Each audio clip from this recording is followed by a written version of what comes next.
kita lanjutkan ya berkaitan dengan algoritma dan pemrograman lanjut. Mungkin untuk materi inheritance ya dan juga enkapsulasi, lalu overloading dan juga overriding mungkin sudah kita bahas. Kita lanjutkan berkaitan dengan error dan juga exception handling. Jadi di dalam algoritma dan pemrograman lanjut ini sangat penting ya, di mana kita terkadang menghadapi beberapa error dan juga bagaimana menangani handling ya, menangani exception, yang dimana Python sendiri sudah menyediakan ya beberapa modul ya. Salah satunya nanti kita bisa lihat ya, misalnya di dalam Python itu kita bisa lihat ketika kita mendapatkan proses perhitungan ketika penyebutnya itu menjadi 0 ya, maka hasil sisanya adalah tak terhingga. Maka di dalam Python otomatis akan dipanggil exception, yang dimana exception itu akan menampilkan suatu notif ya yang berwarna merah, biasanya menyebutkan bahwa zero by division atau zero division by zero misalnya gitu. Nah, ini akan menunjukkan bahwa proses compute tadi ada yang tidak benar ya, hasilnya tidak bisa diproses misalnya. Nah, selain exception handling lalu ada yang namanya error. Kalau error ini sebenarnya memang natural dari programmernya atau dari pembuat code-nya. Ya, misalnya kita membuat suatu variabel yang agak case sensitif. Misalnya kita buat variabel true sama dengan 1. Nah, ini case sensitif, tidak boleh. Karena true itu sudah miliknya variabel boolean. Itu. Sehingga ini adalah dua perbedaan dan memang perlu diperhatikan dalam membuat kode script dalam Python. Oke, baik. Dalam materi ini sebenarnya ada beberapa materi ya. Pertama, pengertian error dan exception handling mungkin tadi sudah saya sempat jelaskan. Lalu raising an exception, lalu assertion error exception, handling exception ya, menggunakan try and except block ya, else close, cleaning up after using finally, lalu chaining exception dan juga eksperimen mandiri. Nah, ini adalah beberapa contoh-contoh variasi ya, bagaimana kita nanti bisa menggunakan teknik-teknik ya untuk melakukan exception di dalam Python. Begitu ya. Kita coba langsung melihat.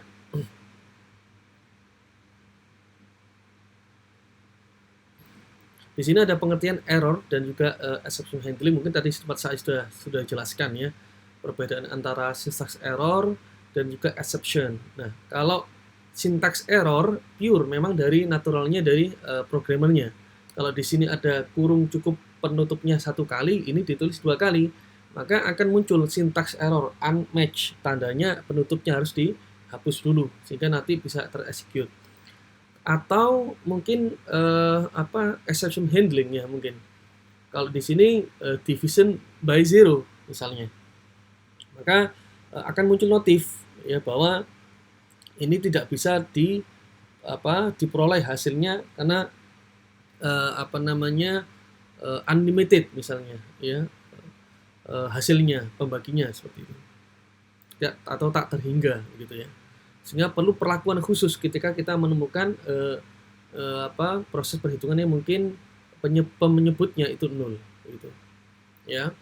Lalu Python itu memang hadir untuk menyediakan berbagai built-in exception. Ini nanti kita bisa lihat hierarkinya.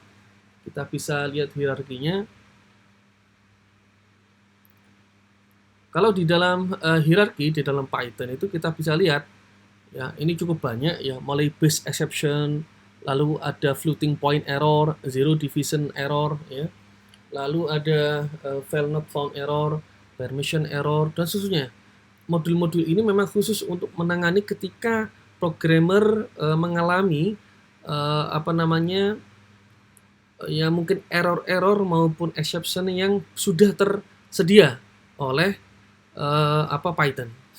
Termasuk mungkin kalau kita bisa membuat suatu algoritma yang mungkin ada proses perhitungannya yang kompleks sampai akhirnya tidak ditemukan hasilnya, bisa jadi akan keluar notif bisa jadi timeout error atau bisa jadi runtime error ya, dan apapun ya, menyesuaikan dengan yang sesuai, handling yang sesuai, error yang sesuai dengan yang ada dalam modul Python di sini gitu. Oke, ini sebagai contoh ya, ada raising an exception. Jadi bagaimana meraih suatu exception, pengecualian dalam code di dalam Python. Kita bisa lihat contohnya.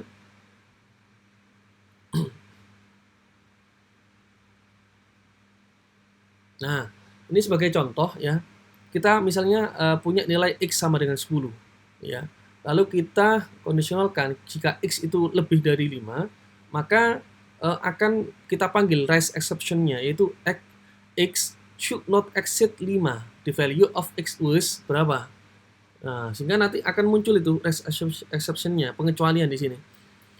Nah, kalau dia kurang dari 5, mungkin dia raise exception-nya ya tidak akan keluar ya, tidak akan muncul notif di situ. Sehingga tidak dilempar ke bagian exception. Nah, ini sebagai contoh ya. Atau assertion error exception misalnya. Nah, ini ada kata kunci tersendiri ya, bukan menggunakan raise tapi assert ya, assert. Nah, ini bukan statement ya, satu statement dalam Python yang dapat digunakan untuk menguji program berdasarkan asumsi-asumsi. Nah, sewaktu eksekusi assertion, asumsi tersebut dipercaya benar dengan ditunjukkan terpenuhinya kondisi true. Jika gagal, maka maka Python akan melempar error bernama assertion error. Nah, ini kita lihat. Jadi ketika conditional assert-nya itu terpenuhi, maka akan dikondisional di conditional true di situ. Kita lihat contoh code-nya. Misal laptop saya misalnya ini adalah mereknya Mac OS ya, OS-nya pakai menggunakan Mac OS. Sedangkan di sini akan di-checking assert ya Linux in sys.platform. This code runs only Linux only. This code runs on Linux only misalnya. Sehingga kalau kita ingin ngecek di sini bahwa apakah ini sistem Linux, kalau memang Linux, maka code ini hanya bisa jalan di Linux saja. Nah, kebetulan laptop saya bukan Linux ya, ini adalah macOS. Maka dia akan memunculkan assertion error-nya, this code runs on Linux only gitu. Jika kita menjalankan kode Linux, pernyataan assert akan terpenuhi atau true, kan gitu. Tapi kalau tidak, maka akan muncul this code ya, this code runs on Linux only misalnya. Ya. Jika kita menjalankan kode ini pada mesin Windows atau macOS, hasil dari pernyataan tersebut adalah false sehingga akan melempar ke assertion error. Artinya bagian code ya yang bagian luar ini this code runs on Linux only itu menunjukkan bahwa laptop saya bukan Linux, gitu ya. Lanjut lagi menggunakan try and except block ya, handling exception misalnya. Jadi ada block try, ada block accept sendiri. Misalnya di try itu ada kita buat run this code misalnya, lalu block yang kedua exception-nya adalah execute this code when there is an exception. Nah, ini misalnya kita buat block try and exception ya. Kita coba lihat code yang ada.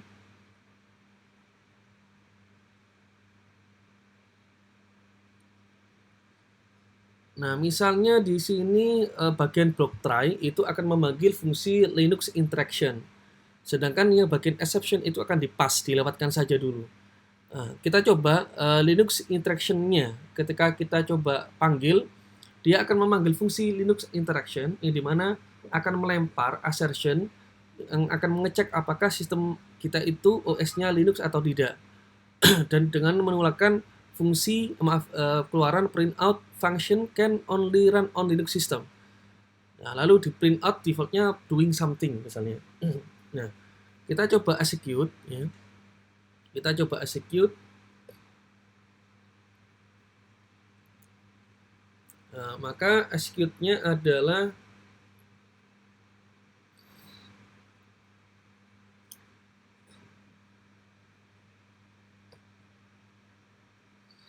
nah, ini bagian exception-nya kita coba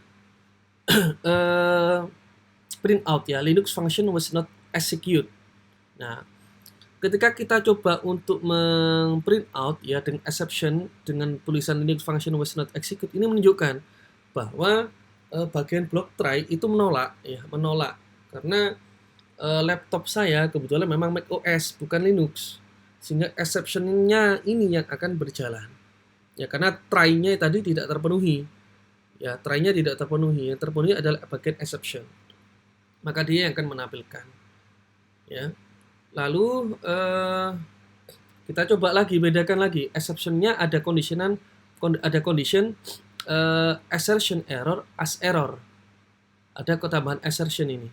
Nah, lalu kita print out errornya apa ya, lalu print the Linux instruction function was not execute. Nah, kita akan menunjukkan di situ kalau memang ini bukan laptop Mac OS, bukan laptop Linux tapi Mac OS, maka dia akan memunculkan function can only run on Linux system, akan ditampilkan assertionnya yang ada di block try ya. Dan juga di print sekalian bagian printoutnya the Linux interaction function was not execute gitu. Jadi block try-nya ditolak tapi assertion-nya ditangkap dan dikeluarkan di bagian exception gitu. Oke. Lalu kalau memang kita punya contoh lain ya, misalnya pakai try and except, misalnya try ini kita mencoba untuk membuka satu file log ya, tapi file lognya tidak ada ya, tidak ada atau mungkin ekstensinya berbeda, maka kita bisa coba exception-nya itu could not open file.log misalnya seperti itu. Karena bagian try itu nanti kalau kita execute tidak berhasil, maka exception-nya inilah yang akan di print out gitu. Oke. Lalu kalau memang tidak bisa lagi, kita buat variasi yang lain ini, menggunakan exception bukan assertion, tapi menggunakan file not found. Nah, ini punyanya Python, file not found error. Nah, maka akan muncul no such file error or no such file or directory file.log. Gitu. File.log. Tidak ada yang ditampilkan di sini karena filenya gagal diimport gitu ya. Oke, baik. Lanjut lagi, try and except block handling exception. Jadi kita menggunakan menangkap exception nanti ini. Jadi catatannya di sini ada menyembunyikan semua error, bahkan error yang sama sekali tidak terduga. Nah, inilah sebabnya mengapa kita harus menghindari klausa kosong, sebagai gantinya kita ingin merujuk ke kelas exception tertentu yang ingin ditangkap dan ditangani. Gitu ya.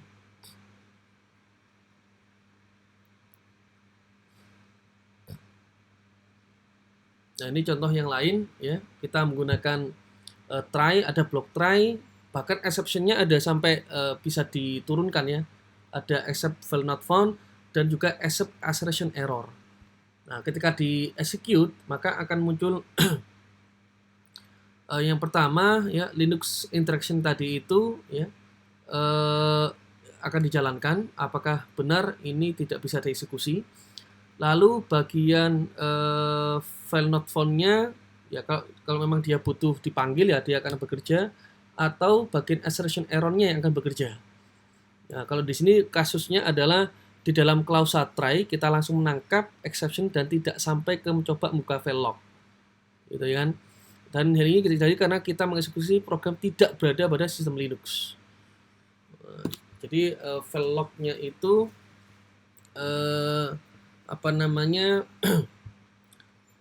tidak langsung ke bagian try ya, tapi langsung menangkap saja exception-nya dan tidak sampai ke mencoba untuk membuka file log, karena di bagian Linux interaction saja sudah muncul notifikasi error sebelum nanti mengexecute yang file.log itu tadi.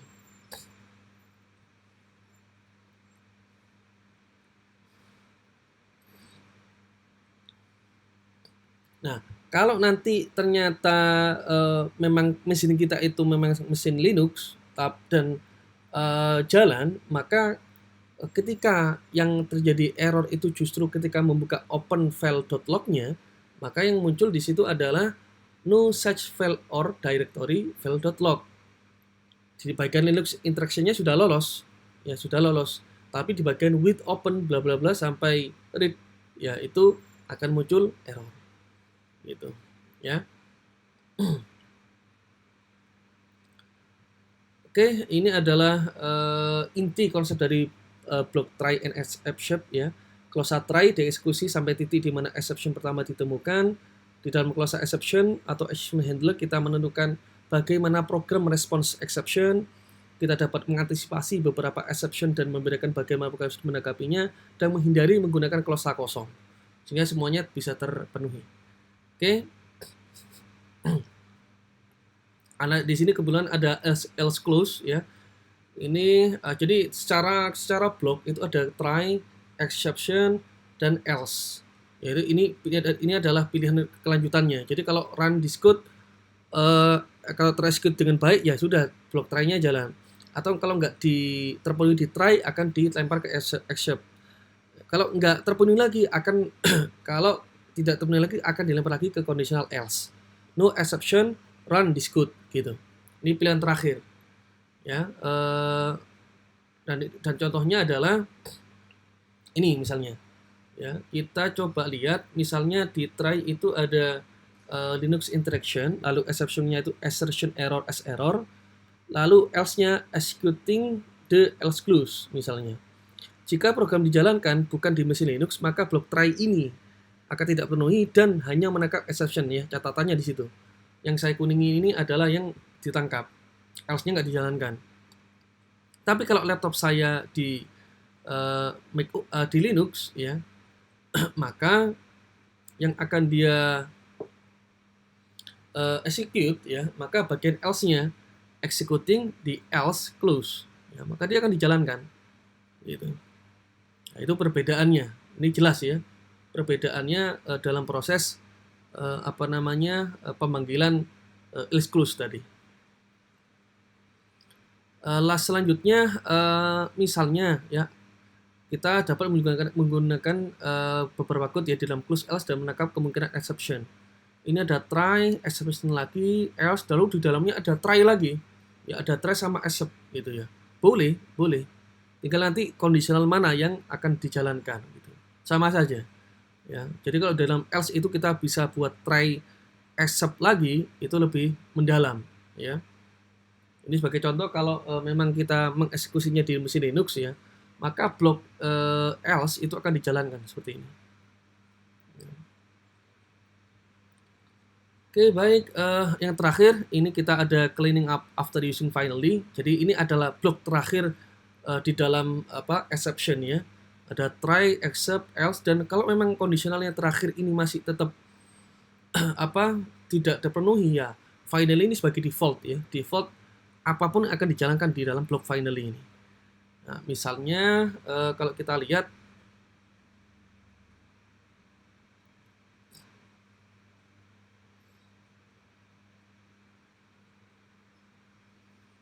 ya, di situ ada block code ya. Jika kita mengexecute-nya tidak di dalam file Linux ya, apapun ini yang terjadi di bagian try, except, else, bagian final ini akan di print out ya. Pasti akan di print out karena memang dia block code terakhir. Itu. Kalau memang di final ini nanti ada beberapa conditional lagi ya, itu tergantung. Dia akan mengeluarkan sesuai dengan fungsi yang kita rancang nanti itu.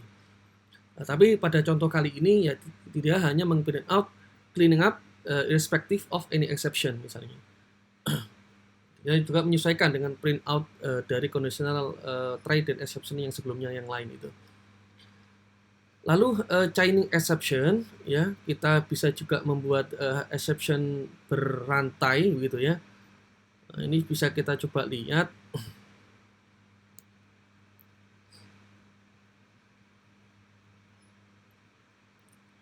Nah, kita buat kelas misalnya ya, kelas divide by when zero exception. Nah, mungkin ada docstring sedikit di sini, hanya memprint out saja bahwa ini memang ada sebuah kelas.